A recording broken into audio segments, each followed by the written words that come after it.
Innal hamdalillah nahmaduhu wa nasta'inuhu wa nastaghfiruh wa na'udzu billahi min shururi anfusina wa min sayyiati a'malina may yahdihillahu fala mudilla lahu wa may yudlil fala hadiya lahu.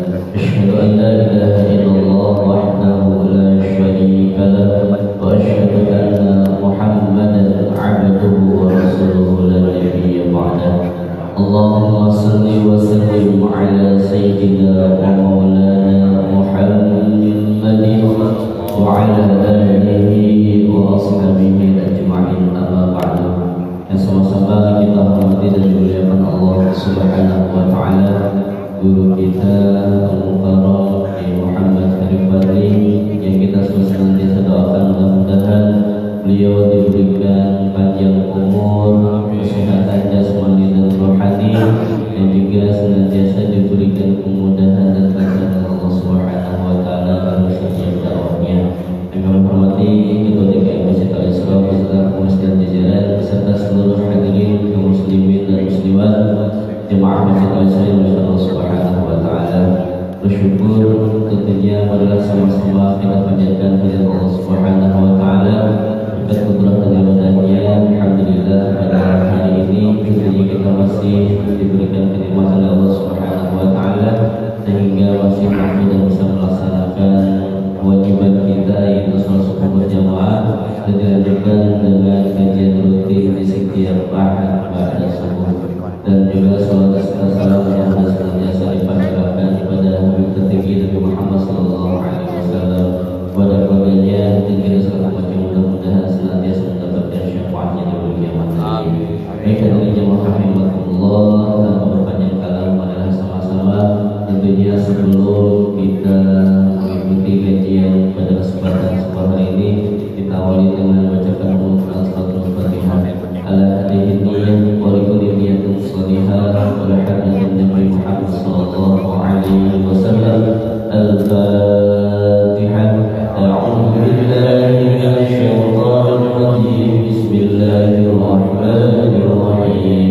Alhamdulillahi rabbil alamin. Ar-Rahmanir Rahim. Maliki yaumiddin.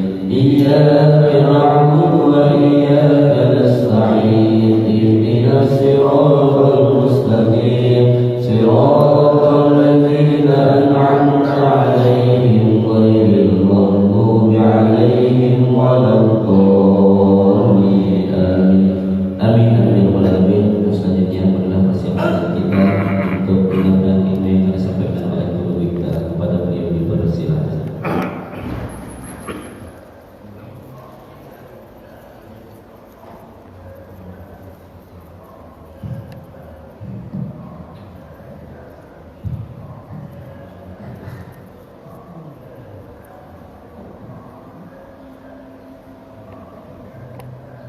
Assalamualaikum warahmatullahi wabarakatuh. Waalaikumsalam warahmatullahi wabarakatuh. Alhamdulillah rabbil alamin wa bihi nasta'inu ala umuri dunya waddin. Wassalatu wassalamu ala asrafil anbiya'i wal mursalin wa ala alihi wa ashabihi ajma'in wa man tabi'ahum bi ihsan ila yaumiddin. Qala rabbi shrah li sadri wa yassir li amri wahlul 'uqdatam min lisani yafqahu qawli. Subhanaka la 'ilma lana illa ma 'allamtana innaka antas samiul 'alim. Amma ba'd. Hadirin jamaah majelis taklim Al-Isra yang dimuliakan oleh Allah Subhanahu wa taala. Alhamdulillah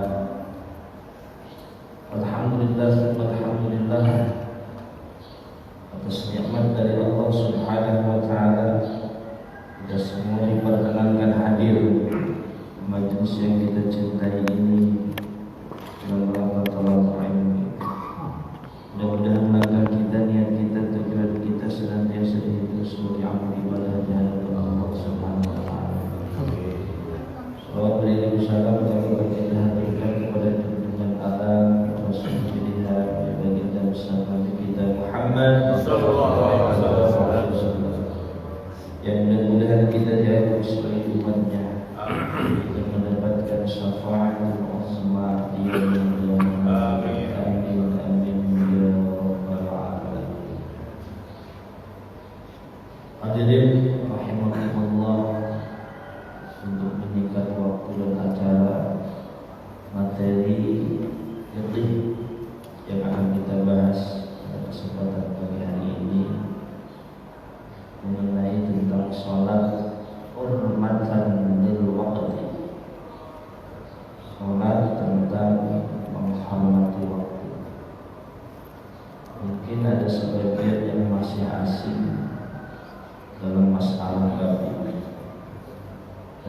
disadari atau tidak, kita semua akan menghadapi satu persoalan di mana kita merasa kesulitan di dalam melaksanakan ibadah sholat sesuai dengan ketentuan syarat dan rukun yang berlaku.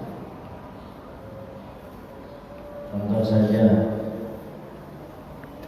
pengalaman ketika saya pergi ke mall.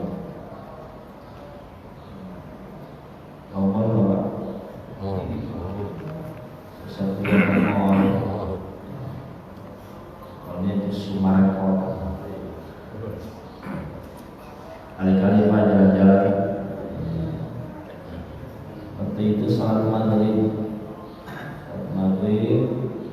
Saya ke toilet, buang air kecil.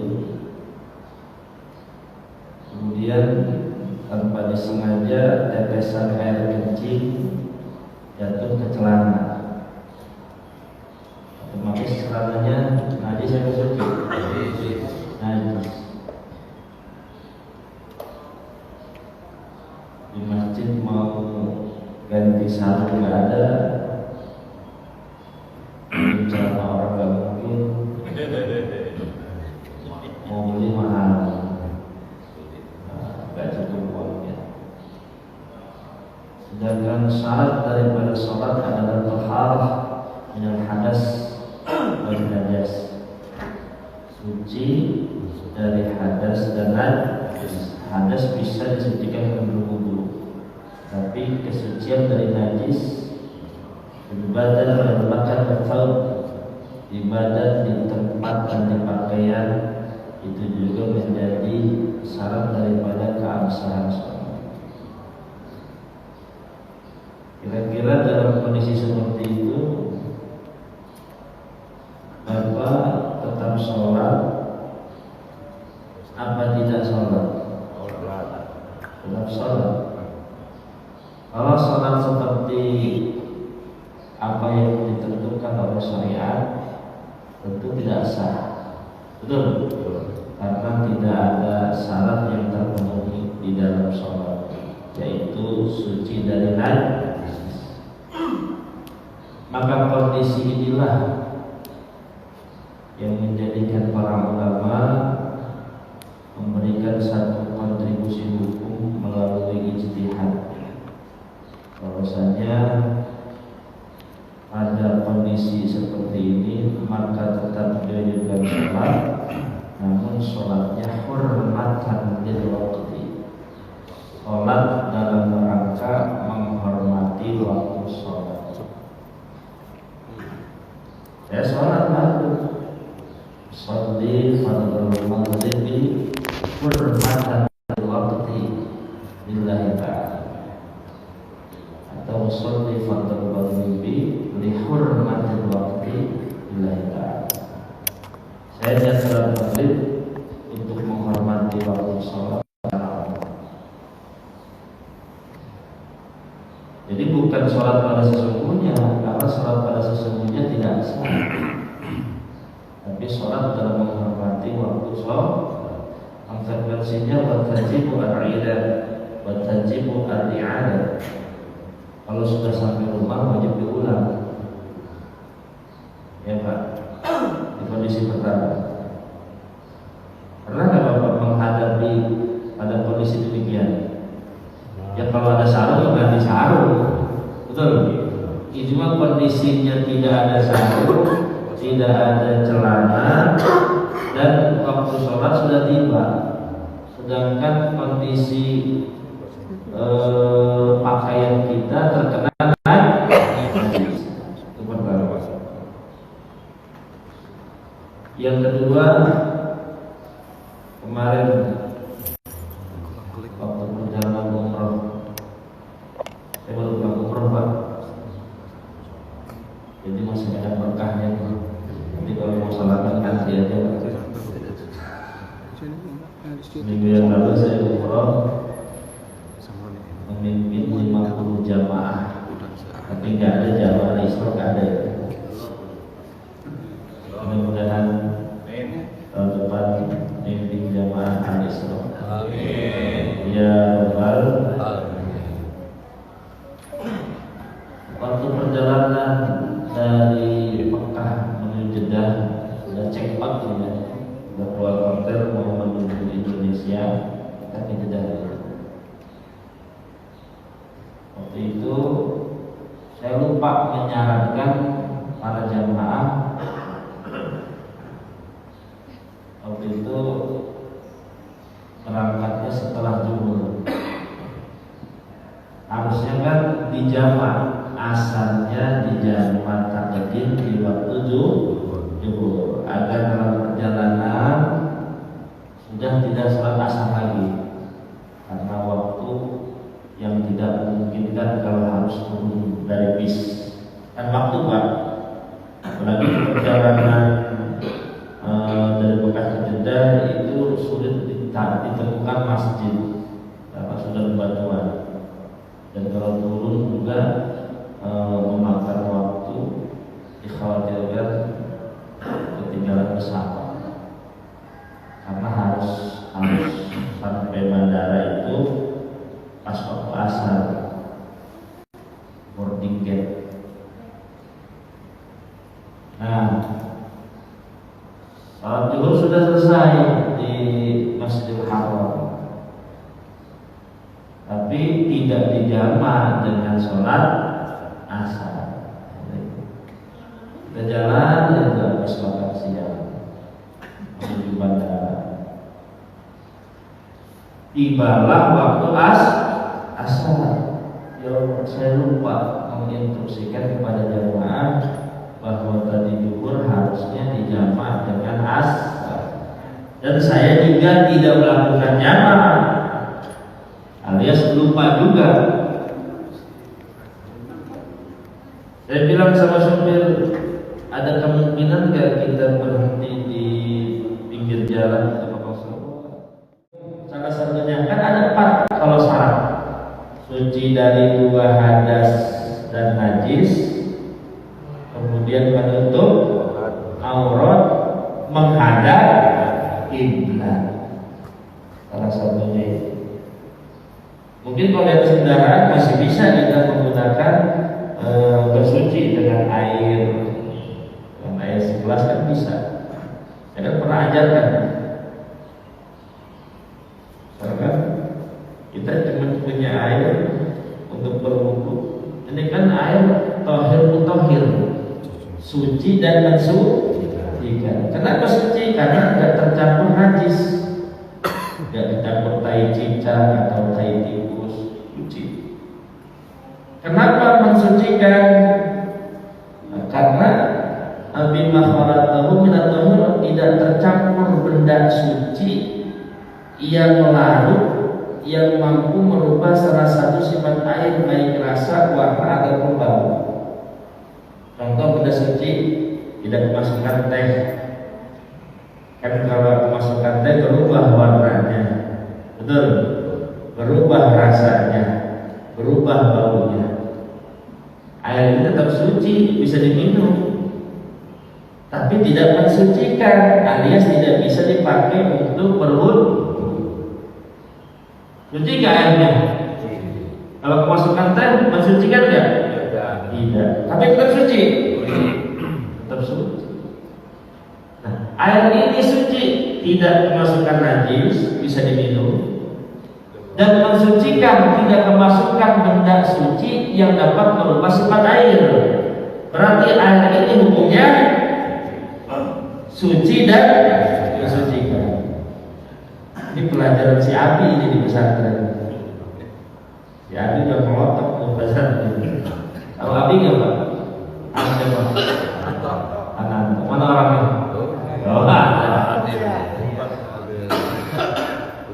Ya sudah. Kita berwudu dengan air itu bisa. Sedangkan berwudu itu kan dalam Al-Quran cuma 4 anggota yang wajib, sisanya sunnah. Idza qumtum ila sholati faghsilu wujuhakum. Ketika kamu ingin melakukan sholat, maka basuhlah wajah kamu.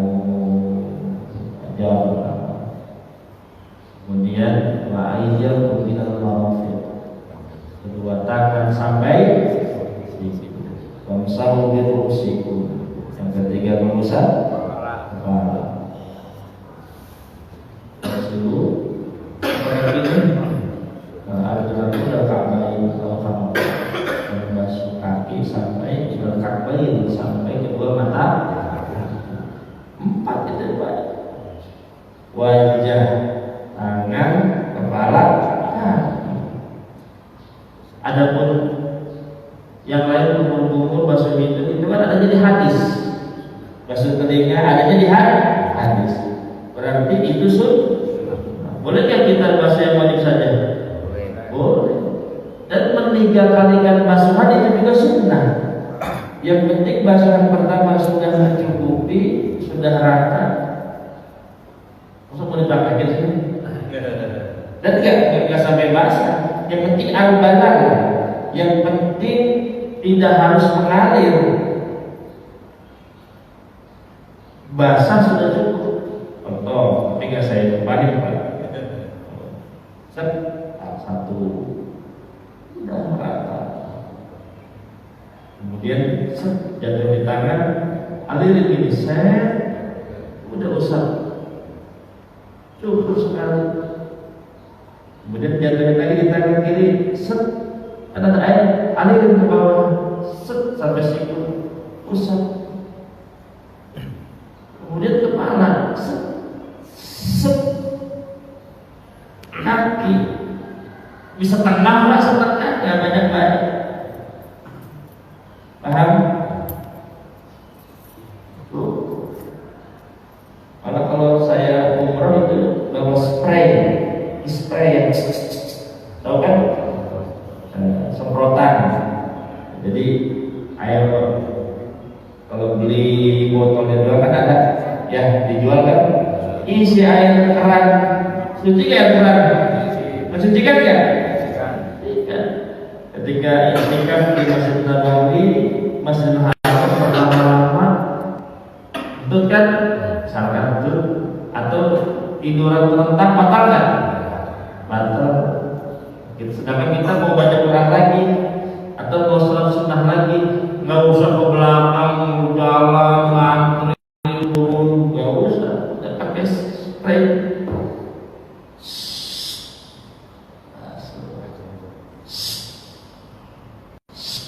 Ada bunyinya Pak. Contohnya, udah kaki, ratain, dan tidak ada yang menetes sama sekali. Simpel kan? Simpel. Beragama itu kalau dengan ilmu mudah dan amalkan. Dalam kondisi tertentu kita praktekkan ilmu yang kita dapat. Ya Pak, akhirnya udah baca Quran lagi, udah punya wudu, sholat sunnah. Asalkan niat tadi pas masuk wajah, nawaitul wudu'a li raf'il hadasil saya mau berwudu untuk menghilangkan hadas kecil, tentu karena Allah. Kembali ke tadi sholat di atas kendang. Sholli fardhu asli hurmatan lil waqti billahi ta'ala. Jadi sendiri sholatnya, sendiri. Kemudian sampai bandara maghrib, ya sholat maghrib. Kemudian kalau sholat asar. Ustaz, kalau di pondok udah ngapain kita sholat di atas kendaraan? Nanti aja sholatnya kalau udah nyampe. Ribet-ribet amat. Ini syariat. Kalau Bapak sudah sholat asar menghormati waktu, kemudian Bapak dalam perjalanan mohon kecelakaan, berarti Bapak meninggal dalam keadaan sudah melakukan sholat. Jadi kalau Bapak hati-hati lah, sampai bandara sekalian dipotong, nggak usah sholat. Bapak dalam perjalanan kecelakaan mati, berarti dicatat matinya dalam keadaan meninggalkan sholat.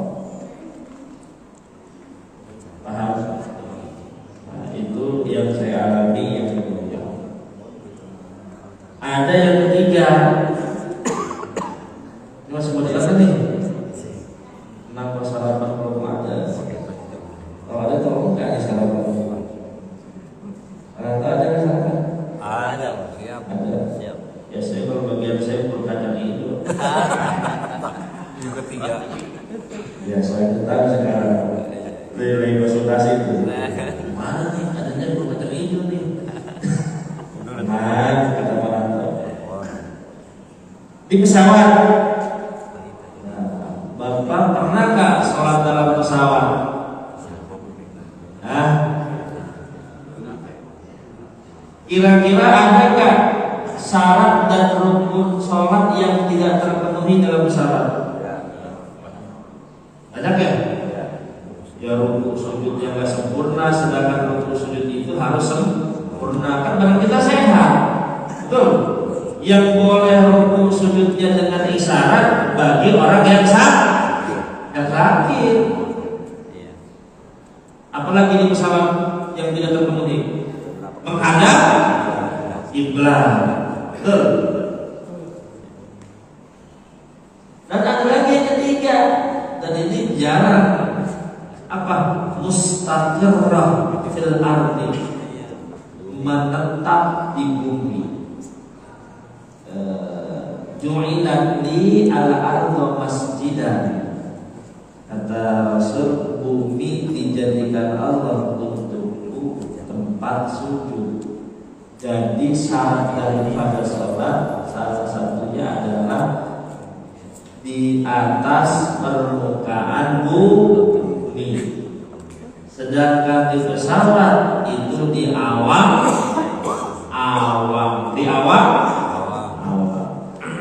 Karena ada beberapa syarat yang tidak terpenuhi ketika azan sudah masuk, maka yang kita lakukan adalah sholat hurmatan lil waktu. Itu kalau nggak memungkinkan jamak dan kosong. Kalau masih memungkinkan lebih baik jamak dan misalkan terbang waktu zuhur jam 1, pesawat nyampe jam 5 di bandara. Wah masih bisa nih jamak takhir di waktu asar. Jadi bapak zuhur asar nggak boleh sholat di hurmatil waktu, karena ada peluang zuhur di jamak ke asar. Paham ya? Tapi kalau nggak ada peluang berangkat jam 1 zuhur, pesawat nyampe maghrib atau isya, ada peluang nggak untuk jamak zuhur di waktu asar? Nggak ada, karena asar sudah lewat. Maka sholat menghormati waktu. Nah ini biasanya 3 kondisi ini yang sesekali dialami oleh kita.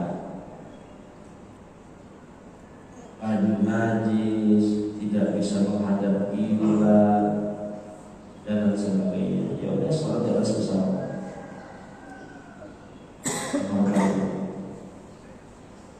Paham di sini Pak? Paham ya? Ada yang bertanya? Dan kalau tadi yang masalah menahan ketika air kencing, wudhu, kan bisa dipakai air kan kecil. Iya bisa. Waktu itu saya nggak bisa karena kencingnya kababaran. Atau kababaran ya? Banyak. Jadi kalau di ujung baju masih bisa. Misalkan di ujung baju nih, ya kan bisa ya kalau begini. Ini kan di celana saya, aduh gimana bahasa, gimana cucinya? Udah nggak bisa ceritain ya, nggak bisa ceritain panjang ini. Pokoknya udah mau kencing, mungkin ada sebagian yang keluar di celana. Di mall ngeliat siapa di mall? Yang namanya kebelet gimana sih? Akhirnya kan tidak jelas itu air kencing di mana. Mau dibersihin juga kan? Basah semua. Artinya kita masa faktor jarak sulit untuk mensucikan. Beda kalau di ujung baju atau di ujung celana.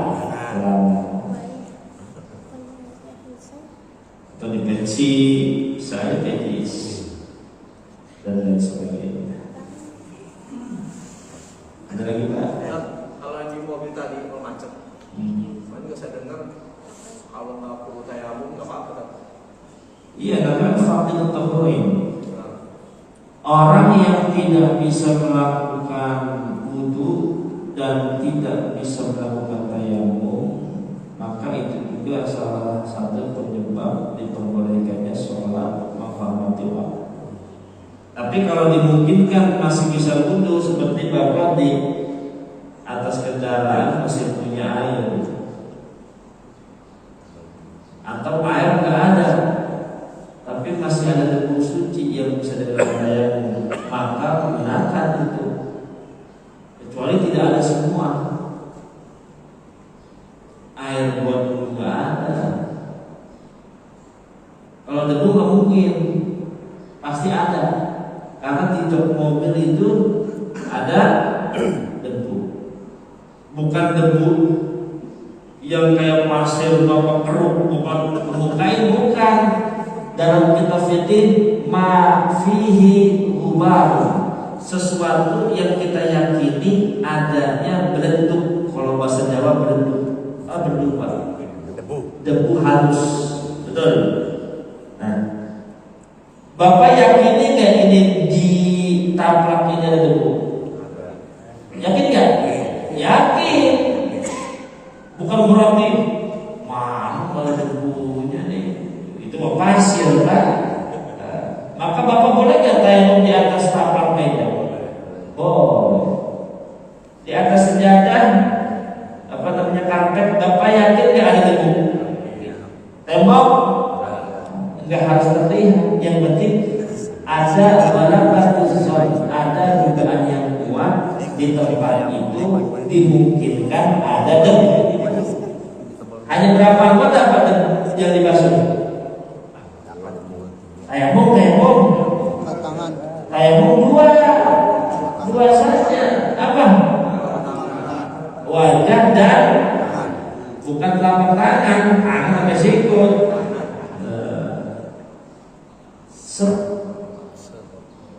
Tangan kanan di atas, tangan kiri di bawah. Itu saya baru tarik ke depan. Tapi bebas sih Pak, ini action doang. Bisa aja begini. Ya. Tapi harus, ini karena guru saya dulu praktekannya begitu, jadi terekam betul.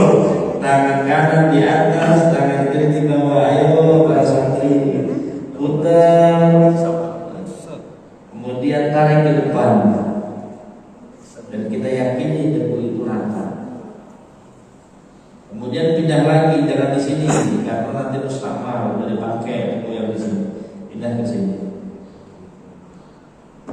dipukul Pak, supaya debunya nempel. Kemudian kanan dulu, pakai dulu, kanan kan? Berarti pakai debu yang ada di kiri. Tangan kiri di ujung, ditarik, sampai siku diputer, didorong, jempol ketemu jempol, gitu. Nanti udah dipakai nih debu yang sebelah kiri, debu yang kanan dipakai belum? Belum. Tangan kiri, kanan di ujung, usap debunya, puter, tarik, jempol ketemu jempol. Asik gak? Beginilah cara tayamum. Boleh gak langsung sholat? Boleh. Yang penting niat tadi ketika buka nawaitu tayammum listibah sholat ilahi. Saya niat tayamum untuk diperbolehkan sholat karena Allah Ta'ala Bapak rekam itu dalam kepala Bapak. Nanti akan jadi ilmu yang bermanfaat, dan Bapak nanti akan menghadapi situasi yang seperti ini. Mungkin Bapak pernah, tapi Bapak bingung ngapain saya. Oh, kalau nggak sholat, terus sholatnya gimana? Padahal bajunya nggak suci. Itu Itu sholatnya gimana? Padahal tidak menghadap kiblat. Terus yang penting sholat lah. Ya nggak bisa begitu. Ada ketentuan dan syarat yang berlaku di dalam syariat. Makanya penting gak ngaji? Penting. Yang penting ngaji, apa ngaji itu penting? Ngaji itu kan? Yang penting ngaji. Ngaji itu penting, Pak. Ya Allah, apalagi sholat. Ini buku yang saya susun aja kita belum pernah hatam nih menjelaskan sholat. Semoga istiqomah. Satu bab tiap semua, ya Allah. Apalagi terekam itu kita bisa murojaah lagi, bisa mengulang lagi apa yang materinya. Namanya itu judulnya sholat menghormati waktu. Ini Instagram Hidayah 4 Al-Isra SM. Barangkali ada lagi pertanyaan? Ya Pak.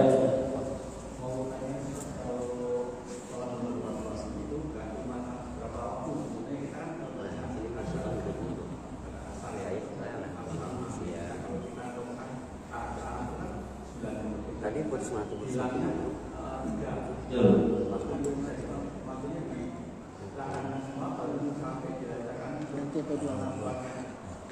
Betul. Berarti misalkan ya kalau maghrib bisa kan bisa dijamak takhir. Iya bisa. Misalkan nanti aja. Misalkan sampai rumah jam 2 malam. Berarti kan maghribnya sholat di waktu isya. Karena isya itu kan panjang. Yang penting niat pas maghrib pas azan maghrib niat jamak takhir dalam hati. Di asalnya berarti sholat menghormati di atas kereta atau di atas bis. Tapi kalau di atas kereta bisa memungkinkan, atau di atas kapal bisa memungkinkan menghadap kiblat, bisa memungkinkan sholatnya sempurna, diri ruku sujudnya, wudunya juga bisa. Kalau terpenuhi semua syarat dan rukun, maka sholat sesungguhnya. Jadi garis besarnya ini, sholat lihurmati waktu adalah sholat yang dilakukan apabila salah satu daripada syarat dan ketentuan sholat tidak terpenuhi.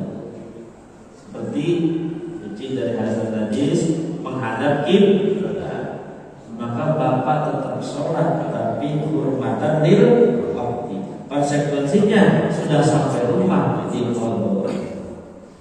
Tapi kalau dalam pesawat sama di dalam mobil itu sangat sulit untuk sholat pada sesungguhnya. Kalau kapal masih bisa. Kita cari arah kiblat pakai kompas ya, kita sholat. Ada lagi pertanyaan? Ustaz.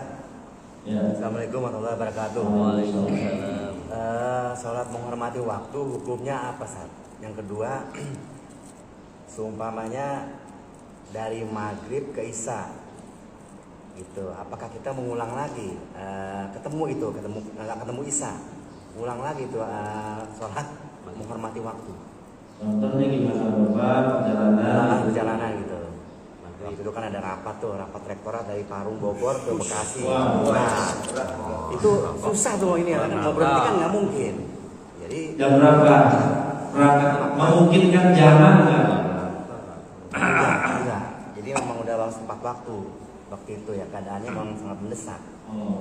Jadi nggak perlu ulang lagi, tetap kita mengulang sholat isya ini ulang lagi tetap ulang. Bapak kan sholat menghormati waktu. Iya. Maka konsekuensinya harus diulang. Berarti wajib ya? Wajib itu urutan syariat. Qadha itu alternatif yang lain. Ya. Nanti aja lah kalau udah sampai. Sedangkan Bapak mengeluarkan waktu sholat tanpa sholat. Ini kan wa ikhrajul waqti, mengeluarkan waktu sholat tanpa sholat itu masih ya. Setidaknya ada sholat yang kita lakukan di waktu sholat, meskipun hurmatan lil waqti. Karena penghormat di waktu juga wajib. Inna sholata kanat 'alal mu'minina kitaban mawquta. Karena kita wajib sholat di waktu sholat. Ayo, nggak pernah sholat. Jadi kalau meskipun waktu kita sampai pas Isya tetap ulang lagi ya. Maghrib nih akan kita perjalanan gitu ya. Makanya saya tanya, contohnya Bapak naik apa? Pesawat, mobil. Jam berapa berangkatnya? Ya habis maghrib. Habis maghrib, tapi udah sholat maghrib. Udah. Enggak menghormati waktu itu. Jadi memang waktu itu kan memang ini ya. Enggak Bapak berangkat maghrib, habis sholat maghrib ya, udah maghrib ya. Maghrib udah. Naik mobil, terus ada Isya. Nah, terus mau Isya Bapak sholat menghormati waktu. Isya ya, yang Isya masih di jalan. Isya masih di jalan. Sedangkan azan sudah berkumandang. Mendingan Bapak tunggu sampai rumah. Karena waktu Isya panjang. Waktu Isya itu sampai qabla subuh, sampai sebelum datangnya subuh. Kan saya bilang sholat menghormati waktu itu.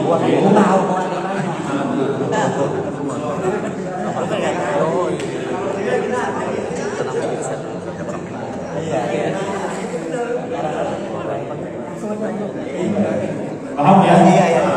Jadi Bapak kalau sudah sholat kurang, tanya aja sama teman-teman karena masih ada waktu Isya. Panjang waktunya. Panjang. Ngaji itu penting. Makanya ngaji itu penting. Bukan yang penting rapatmu. Habis rapat. Terus rapat itu. Bisa. Dapat malaikat loh. Gugur. Bisa. Ayo. Rapatnya ini malu gitu. Jawab. Makasih satu makasih. Ada lagi nih.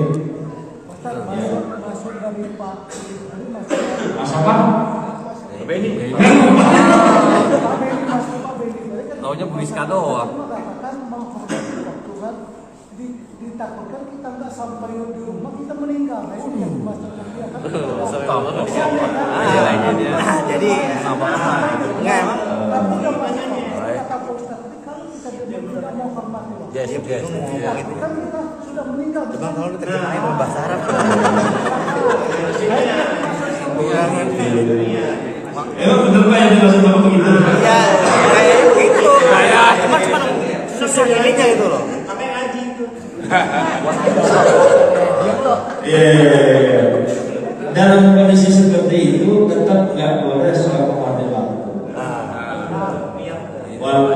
Walaupun Bapak di pertengahan jalan misalkan kayak ini keadilan, tetap Bapak terhitung sudah melakukan niat sholat. Makanya niat mukmin khairun min amalin. Niat seorang mukmin itu lebih baik daripada amal. Artinya niat untuk melakukan sholat di rumah saja sudah tercatat melakukan sholat. Asalkan tadi kemungkinan sampai rumah sampai jam 1. Bapak nggak boleh sholat di rumah juga karena nggak ada motif atau dugaan bahwa Isya itu akan habis waktunya ketika bertransaksi. Maka tetap bahwa lebih baik sholat di akhir waktu karena masih ada. Paham Pak Beni? Pak Beni istri berapa? Ini ada rekaman ini. Kalau Bapak bilang istri cuma satu, berarti yang satu tercerai. Nyesel nanya. Ya, mudah-mudahan bermanfaat. Kita sehat, dan kita membaca Al-Fatihah buat sahabat-sahabat kita.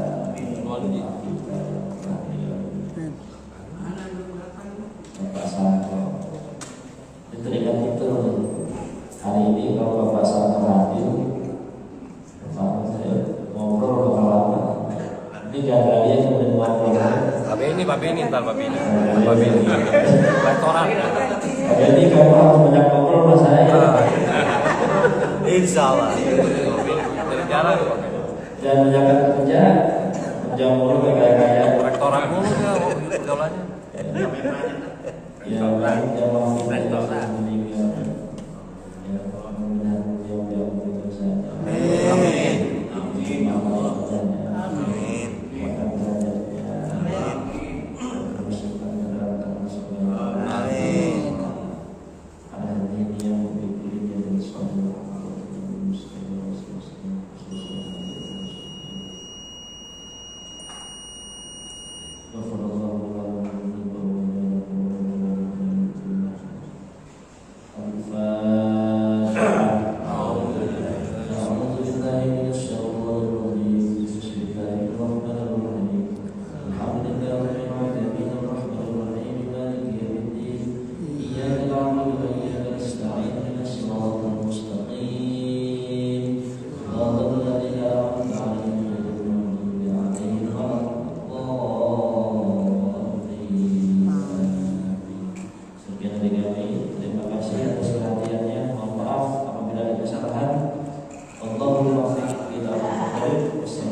Sarapan sudah sampai, langsung kita doa aja sama-sama. Kita baca alhamdulillah dari kapan belum bersama.